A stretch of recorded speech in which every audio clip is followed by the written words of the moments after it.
Madam First Lady, the first thing I wanted to talk about is to put the Gaza crisis into perspective. You've been doing a lot of humanitarian work. We still have a case where there's 90,000 people that are homeless.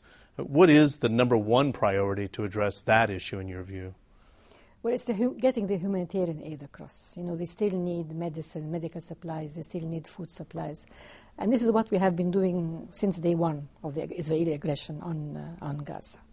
And it was for us from the very start really it seemed to be an insurmountable challenge because Egypt had to really shoulder the whole responsibility. We had aid coming in to Egypt, to Cairo airport, some to El Arish airport. And we had the responsibility of loading, reloading, unloading, taking all the cargo all the way to El Arish, taking it to Gaza, taking it to the border there in Rafah, and waiting for the right moment to be able to get it through.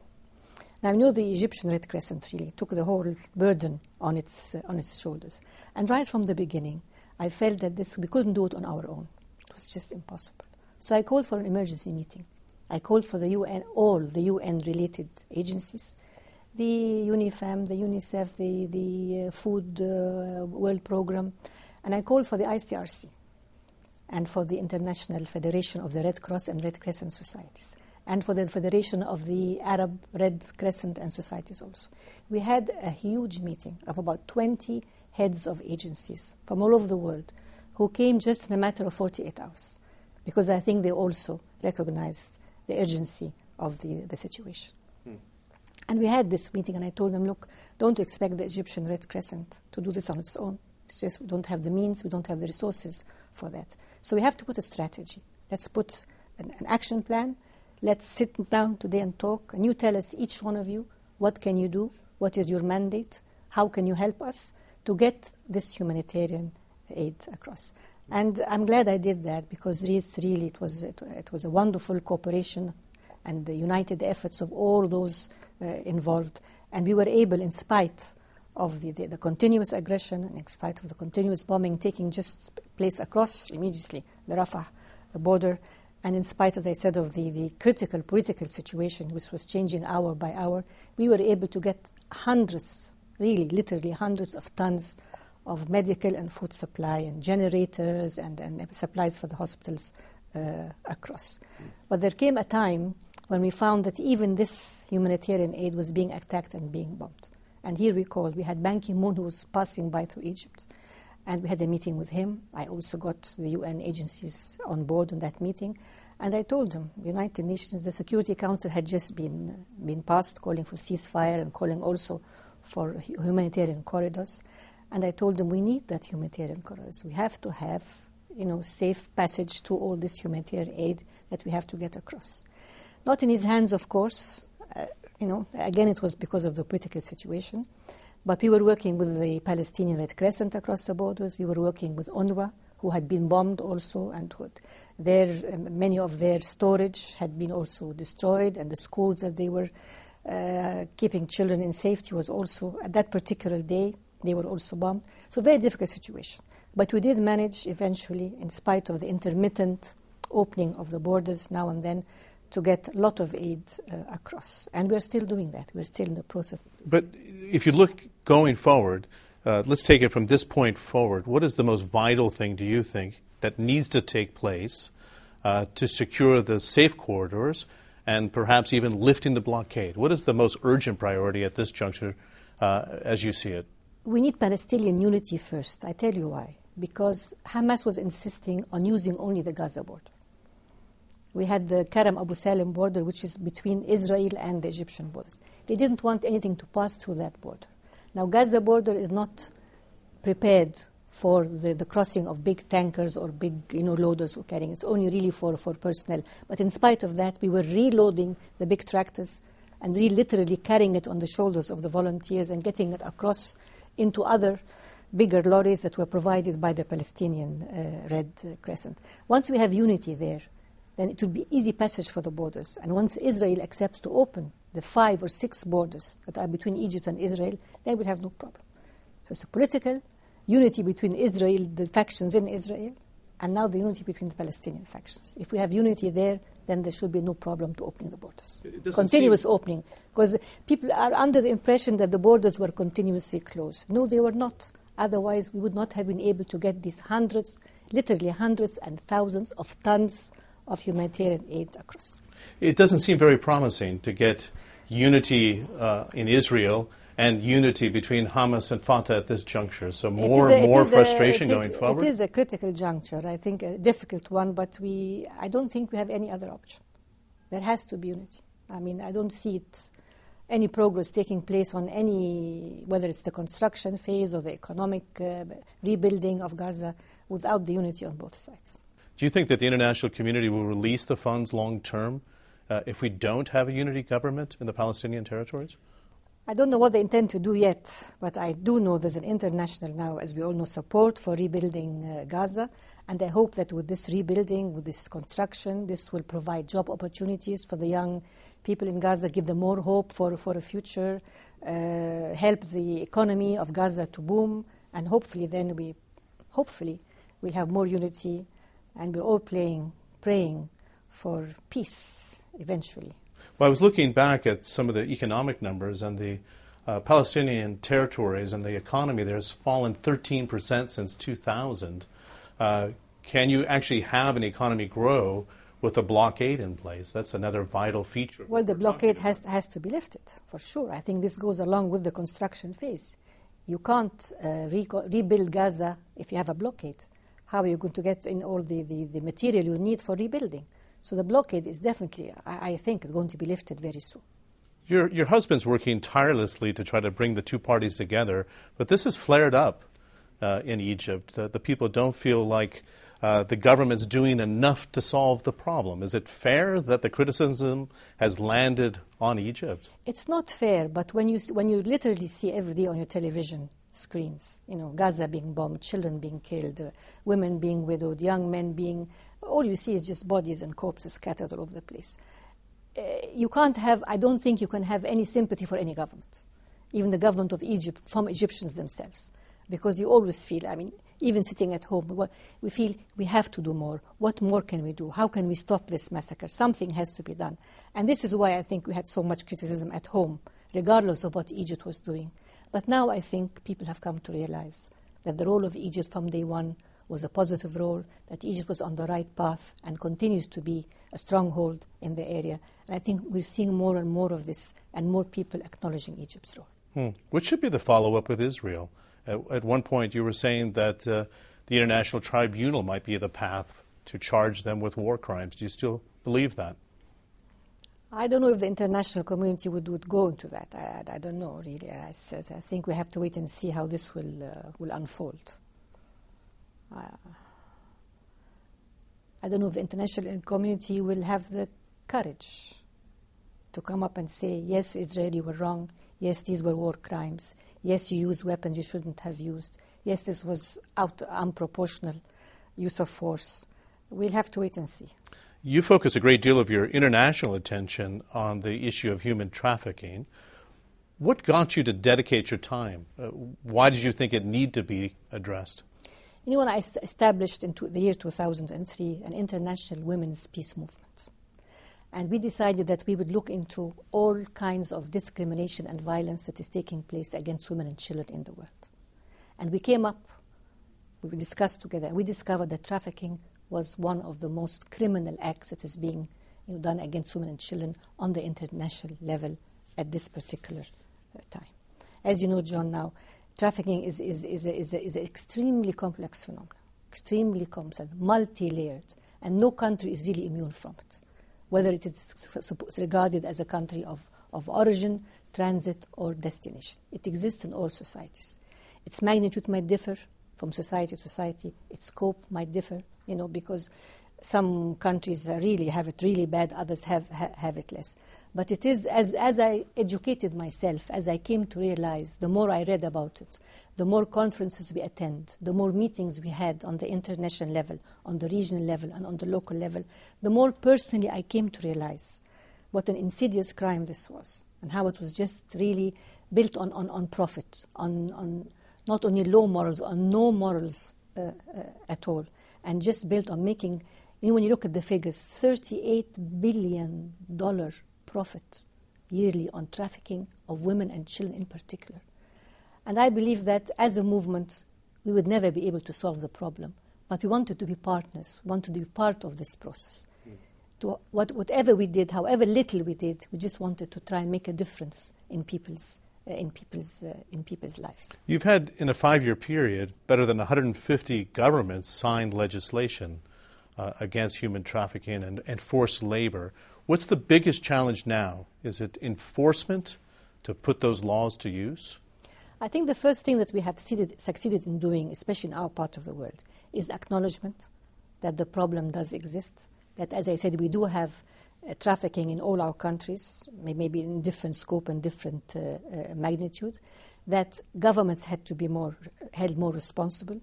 We needed to have much more endorsement of new laws, passing of new laws, anti-trafficking laws, or amending of existing ones, and this, by the way, has taken place.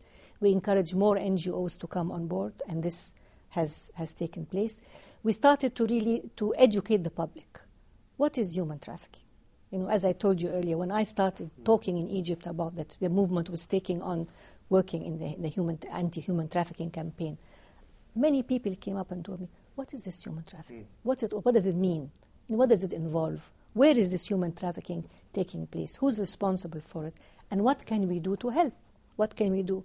So as I said, the more we attend, the more we held conferences, the more we had public awareness-raising campaigns. People now, I think, on the international level, in general, not because of what the movement is doing, but in general, I feel there is more responsibility now on the international level against this trafficking surge. The United Nations is doing a lot of work. The ILO, the IOM, the UNICEF, with their reports, their data, their research that they're doing. The NGOs on the international level are working more on the grassroots level. They're helping to provide shelters. They're helping to provide hotlines and helplines. And this did not exist before on this level, this scale. I think more and more now is being done. I personally believe, and this is where my work has been, not because of trafficking per se, but I believe that we have to do more on the preventive level. I think this is where more work should be done. And when we talk about the root causes of trafficking, we say this is because of poverty. Definitely number one, because the vast majority of women and children who are trafficked and youth are from extremely poor communities. Marginalization of groups in society, because of ethnic and social inequalities. You find, of course, no hope, no jobs, no future. So people, they have no chance, nowhere else to go.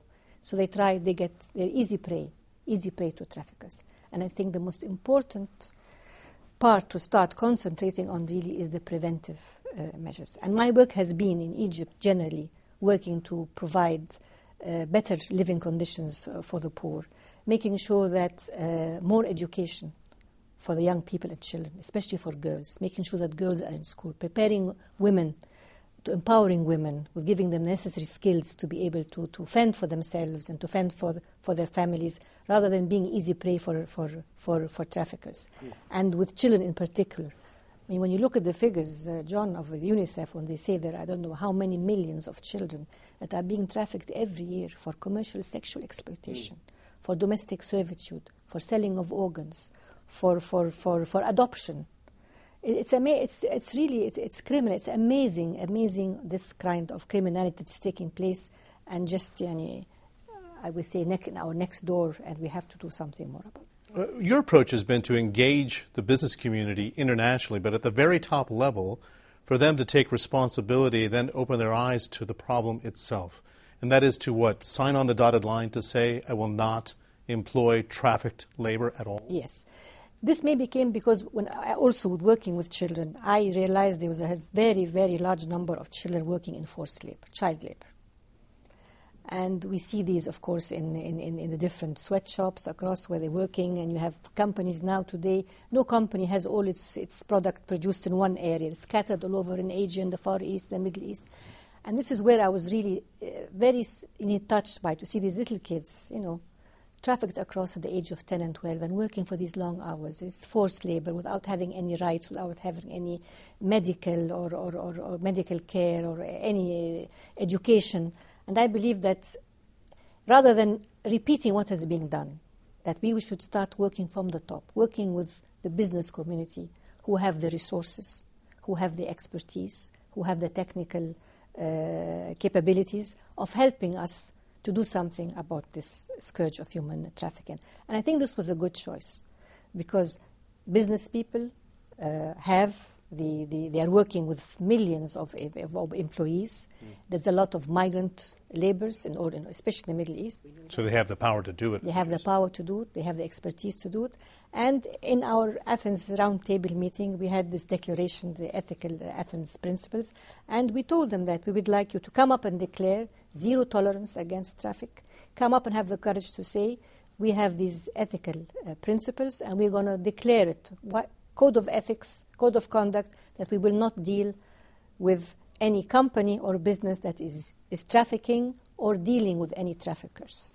I was looking at the numbers. Of the 800 people that are trafficked on average, there's only one prosecution. Yeah. The penalty doesn't seem to be strong enough for the crime. Would you agree with that? Oh, definitely. Definitely. We have a long, long way to go yet. Because the traffickers are not caught. This is an organized crime that is working, underground. But even if they are caught, the penalty doesn't even seem the to be penalty, that great. because we need to amend our laws. We need to draft new anti-trafficking laws. And already countries, Egypt has done that, Bahrain has done that, Jordan has done that. I'm just talking about our region. Of course, there are numerous other nations in Europe and in Asia who are doing that also. But as I say now, we realize that prosecution, they're getting away with it. The penalties was not enough. In Egypt, we just passed 2 months ago. I think this is a model child law, where for the first time in a children's law, just looking from a rights-based approach for children, apart from human trafficking in general, just a child's rights-based approach. And we passed this new law, where for the first time now, trafficking is put in the law, and the prosecution is very clear what will happen to them. For the first time ever, there is a law now stating trafficking as an act of a criminal act. And this is really a wonderful law, and this will help us now, you see, to get the message across and to educate all those people involved in the judicial administration, the legal administration. People are not educated. People don't know. People don't even know some of these laws exist, let alone the labor laws of certain countries. This is why there's so much illegal labor migration and illegal acts within the business community, within the business manufacturers.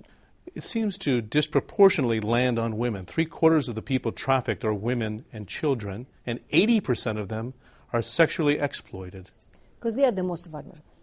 These are the most vulnerable groups in society. When we talk about poverty, we talk about the feminization of poverty.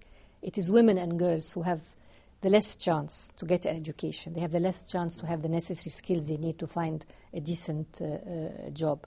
Parents who are poor are willing to give up their children, to even sell their children, to let their children go on the streets, to just put them into domestic servitude, and they don't know how they're being treated, or with no rights, with no any kind of medical or social security or any support. So they are the most vulnerable